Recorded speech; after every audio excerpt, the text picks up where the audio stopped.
একটা ভয়ঙ্কর হাদিস বলেছেন। এই হাদিসটা যতবার পড়ি থরথর করে আত্মাটা কাঁপে। কিয়ামতের দিন আল্লাহ তাআলা অনেক শহীদকে বলবেন তুমি জাহান্নামে যাও। সে বলবে আল্লাহ আমি জাহান্নামে যাব, আমি তো রক্ত দিয়েছি তোমার জন্য, লিইলাই কালিমাতিল্লাহ, আমার দেহের তাজা রক্ত দিয়ে আমি শহীদ হয়েছি, জানাজা ছাড়া আমার দাফন হয়েছে, আমি তো জান্নাতে যাব। আল্লাহ বলবে না, তুমি শহীদ হয়েছো এই কারণে যে লোকজন তোমাকে বীর বলবে, বীর বাহাদুর। তো দুনিয়াতে তো তোমারে বাহাদুর বলছে, তো তোমারে বিশাল যোদ্ধা ছিল, বাহাদুর ছিল, এই খেতাব তো তুমি পেয়েছো, আমার কাছে কিচ্ছু নেই, জাহান্নামে যাও, go to the hell fire. অনেক দানশীলকে আল্লাহ বলবে জাহান্নামে যাও। সে বলবে আল্লাহ আমি জাহান্নামে যাব, আমি তো মসজিদ, মাদ্রাসা, এতিমখানা, বৃদ্ধাশ্রম এমন কিছু নাই যে বাকি রাখছি, শত শত মসজিদ আমি করেছি, আমি কেন জাহান্নামে যাব? আল্লাহ বলবে না, তুমি দান করেছিলে এই জন্য যে লোকজন তোমার দানশীল বলবে, দানবীর বলবে, হাতেম তাই বলবে, ওইটা তো তোমাকে বলা হয়েছে, জাহান্নামে যাও, আমার কাছে কি চাও, go to the hell fire. সেদিন আল্লাহ তাআলা অনেক আলেমকে ডাকবেন, অনেক দাঈদেরকে ডাকবেন, অনেক দুআত ইলাল্লাহদের তিনি ডাকবেন। Because of Allah, we are ready. Because of Allah, we are ready. Because of Allah, we are ready. সেদিন অনেক দুআত ইলাল্লাহদেরকে ডেকে আল্লাহ বলবেন যে তুমিও জাহান্নামে যাবে। সে বলবে আল্লাহ কেন? আমি মানুষকে কোরআন শিখিয়েছি, আমি মানুষকে হাদিস শিখিয়েছি, আমার কথা শুনে অনেক নামাজ ধরেছে, আমার কথা শুনে অনেকে দাড়ি রেখেছে, আগে সুদ খেত, আমার কথা শুনে সুদ বন্ধ করেছে, আমার কথা শুনে তো আল্লাহ এরা নামাজি হয়ে গিয়েছে। দ্য এন্টায়ার সোসাইটি সুদ বন্ধ করেছে, নামাজ ধরেছে, তারা ফরজ যাকাত দিত, আল্লাহ আমি কেন জাহান্নামে যাব? আল্লাহ বলবেন তুমি এই দাওয়াতি কাজ করেছো, লোকজন তোমাকে বড় আলেম বলবে, লোকজন তোমাকে বড় সেলিব্রিটি বলবে, লোকজন তোমার নামে তাকবীর দিবে, তোমাকে বড় আলেম বলবে, বড় দাঈ বলবে। এটা তো বলা হতো তোমাকে দুনিয়াতে, আল্লামা বলে ডাকা হতো তোমাকে, বাহরুল উলুম বলা হতো তোমাকে, জ্ঞানের সাগর, অনেক বড় দাঈ, অনেক বড় সেলিব্রিটি তোমাকে বলা হতো এই দুনিয়াতে। তো যা চেয়েছো তা তো পেয়েছো, আমার কাছে কি চাও? আমার কাছে তোমার জন্য কিছু নাই, go to the hell fire, তুমিও জাহান্নামে যাও। আল্লাহ ওইরকম আলেম হওয়া থেকে আমাদেরকে তুমি বাঁচাও, ওইরকম দাঈ হওয়া থেকে তুমি আমাদেরকে বাঁচাও। আল্লাহ লোক দেখানো মানসিকতা, এই শখ থেকে আল্লাহ তুমি আমাদেরকে হেফাজত করো। তাহলে 4 নম্বর যে রোগ আমরা চিনে ফেলছি না, এটার নাম কি? রিয়া। নামাজ পড়তেছি, মানুষ আমার এই বড় মুসল্লি বলে, হজ করে আসছি যেন আমার নামের আগে আলহাজ লাগায়, যাকাত দিচ্ছি, যাকাতের শাড়ি লুঙ্গি দানবীর শিল্পপতি এটা যেন বলে, জিহাদের ময়দানে গিয়েছি, ইসলামের জন্য মিছিল দিচ্ছি, যাতে মিডিয়াতে আমাকে সবার আগে দেখা যায়। আল্লাহ বলবে go to the hell fire, জাহান্নামে যাও। এগুলো একটাও আমার জন্য করো নাই, তুমি যা চেয়েছিলে দুনিয়াতে তুমি সেটা পেয়েছো, আমার কাছে কি চাও? কিচ্ছু নাই আমার কাছে তোমার জন্য, যাও। আল্লাহ এরকম দানশীল হওয়া থেকে, এরকম আলেম হওয়া থেকে, এরকম বীরত্ব দেখানো থেকে আল্লাহ তুমি আমাদেরকে হেফাজত করো। আল্লাহ রিয়া থেকে আমাদের এই কলবটাকে তুমি মুক্ত করো। আল্লাহ আমরা যা করব কেবলমাত্র শুধুমাত্র তোমার সন্তুষ্টির জন্য, তোমাকে দেখানোর জন্য যেন করতে পারে, আল্লাহ তুমি তৌফিক দান করো। তাহলে 4 নম্বর রোগটা চিনতে পারছেন প্রিয় ভাইরা? কি নাম এটার? আলহামদুলিল্লাহ, এই তো বুঝে ফেলতেছেন। তাহলে আজকের এই প্রোগ্রাম থেকে আমরা এই রিয়া বা লোক দেখানো মানসিকতা এটাকে না বলে দিব, কি বলেন? আজকের এই প্রোগ্রাম থেকে আমরা সবাই রিয়াকে কি বললাম? তাহলে প্রথম রোগের নাম ছিল কি ছিল? কপটতা। দ্বিতীয় রোগের নাম অহংকার। তৃতীয় রোগের নাম চতুর্থ রোগের নাম বাংলায় বলেন লৌকিকতা, লোক দেখানো মানসিকতা। রাইট।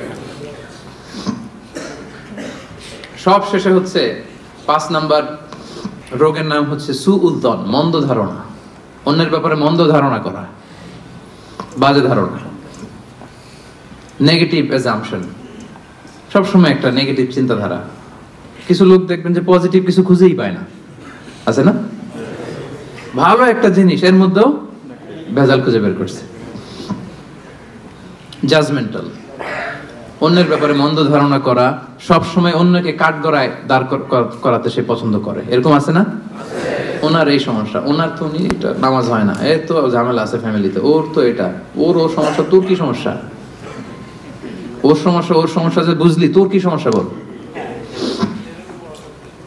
এরকম আছে না?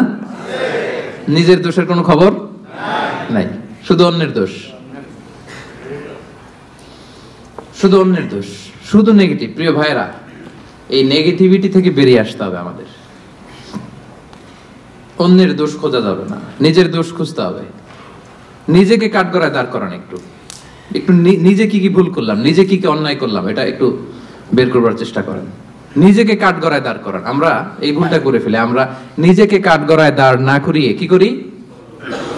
হ্যাঁ, কি সুন্দর, হি ইজ দ্য জাজ, সে জাজ করবে, সে জাজের চেয়ারে বসছে, তার দায়িত্ব দেওয়া হয়েছে, এবার সে এই তোমার এই সমস্যা, এটা ওইটা। তো জাজমেন্টাল হওয়া যাবে না, পজিটিভ চিন্তা ধারণা করতে হবে। দেখেন আল্লাহ তাআলা বলছেন, ইয়া আইয়ুহাল্লাযীনা আমানু জিতানিবু কাসীরাম মিনায-যন্ন ইন্না বা'দায-যন্নি ইসম। ওহে বিশ্বাসীরা, বেশি বেশি ধারণা করা থেকে বেঁচে থাকো, কেননা ধারণাটা হচ্ছে পাপ। এই যে আপনি বাজে ধারণা করলেন, এটা পাপ। আর রাসূল সাল্লাল্লাহু আলাইহি ওয়াসাল্লাম বললেন, ফাইন্না যান্না আকযাবুল হাদিস, এই ধারণা করাটা এটা হচ্ছে মিথ্যা কথা, অধিকাংশ ধারণা এটা মিথ্যা হয়।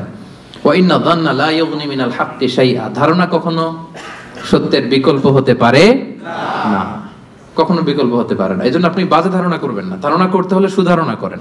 ধারণা করতে হলে কি ধারণা করবেন? হঠাৎ দেখলেন যে ওদিকে আজান হইতেছে, বসে আছে, এই নামাজ পড়ে নাই, কোথায় নামাজ পড়েই না, ওর যে কি সমস্যা আছে আপনি জানেনই না, হতে পারে না?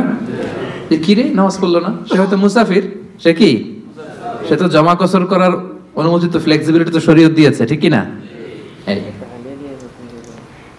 বোন একটাকে দেখছেন নামাজ পড়ে নাই, ধারণা করে নিতে বেনামাজি, এর বউ তো নামাজ পড়ে না, এরকম বলে না? হয়তো মেনস্ট্রুয়েশনাল পিরিয়ড চলছে, তার পিরিয়ডের কারণে তো সে নামাজ পড়তে পারবে না। আপনার বন্ধুকে দেখলেন বোরকা পরা এক মহিলার সাথে যাচ্ছে, দিক দিয়ে একটা মেয়ের সাথে, ইয়াং বোরকা পরা, এই তো বাজে ধারণা শুরু, মামাই তো একেবারে কাজ করে ফেলাইছে। হ্যাঁ, বলে না এরকম? মামাই তো একেবারে কাজ বানাই দিছে। আল্লাহু আকবার। এই যে আপনি ধারণা করলেন, আপনার গুনার পাল্লাটা ভারী করলেন। এই মেয়েটা তার আপন বোন হতে পারে কি পারে না? আসতে বললেন যে পারে কি পারে না? তার আপন ভাগ্নি হতে পারে কি পারে না? এই যে আপনি মন্দ ধারণা করছেন, মানে যাই দেখি আমরা খালি চোখে, এটা কিন্তু সব বাস্তবতা না। Something could be strange behind the scene, এর বিপরীতে এমন কিছু আছে, ওটা আমি জানি না হিস্ট্রিটা। এজন্য আপনি সুধারণা করবেন। কি করবেন? সব সময় সুধারণা করবেন। এই মন্দ ধারণা, বাজে ধারণা, অনেকে এরকম কিছু দেখলেই, বিয়ে করার পরে একটা ঘড়ি হাতে দেখলেই এটা বোধহয় যৌতুক দিছে, বোধহয় পুলিশ অফিসার একটা গাড়ি কিনছে বা ফ্ল্যাট কিনছে, এই তো ঘুষের টাকা দিয়ে বানায় ফেলছে। পুলিশ অফিসার মানেই কি সবাই ঘুষ খায়? ঘুষ খায় একটা বড় সংখ্যক, কিন্তু এখনো অনেক সৎ পুলিশ অফিসার আমার দেশে আছে না? নাই? আছে, এখনো আছে। আপনি মন্দ ধারণা করে গুনার পাল্লা ভারী করবেন না। তাহলে এই মন্দ ধারণাকেও আজকের প্রোগ্রাম থেকে আমরা কি বলে দিলাম? তাহলে 5টা রোগ চিনছেন না? 1 নম্বরে কপটতা, 2 নম্বরে অহংকার, 3 নম্বরে হিংসা, 4 নম্বরে লৌকিকতা, 5 নম্বরে মন্দ ধারণা করা। আচ্ছা ঠিক আছে, এই যে রোগ যে হয়েছে, রোগ নিয়ে বসে থাকা ভালো না, ট্রিটমেন্ট করতে হবে। আসেন চিকিৎসা শুরু করে দিই। 1 নম্বরে চিকিৎসা তাকওয়া, আল্লাহর ভয় লাগবে। এখানে কি লাগবে? আল্লাহর ভয়। আল্লাহর ভয় যাদের হৃদয়ে থাকে তাদের হৃদয় কখনো কি হয় না, পথ ভুলে যায় না। যাদের হৃদয়ে আছে আল্লাহর ভয় তারা কবু পথ ভুলে যায় না। আল্লাহর প্রেম ছাড়া এই দুনিয়ায় কারো কাছে কোনো কিছু চাই না। রাতের আধারে যারা সেজদাতে রয়, দু চোখের শ্রুতে নদী যেন বয়। ছলনার হাতছানি যতই আসুক পেছনে ফিরে সে তাকায় না। সবাই পড়েন, যাদের হৃদয়ে আছে আল্লাহর ভয় তারা কবু পথ ভুলে যায় না। আল্লাহর প্রেম ছাড়া এই দুনিয়ায় কারো কাছে কোনো কিছু চাই না। আলহামদুলিল্লাহ বলেন।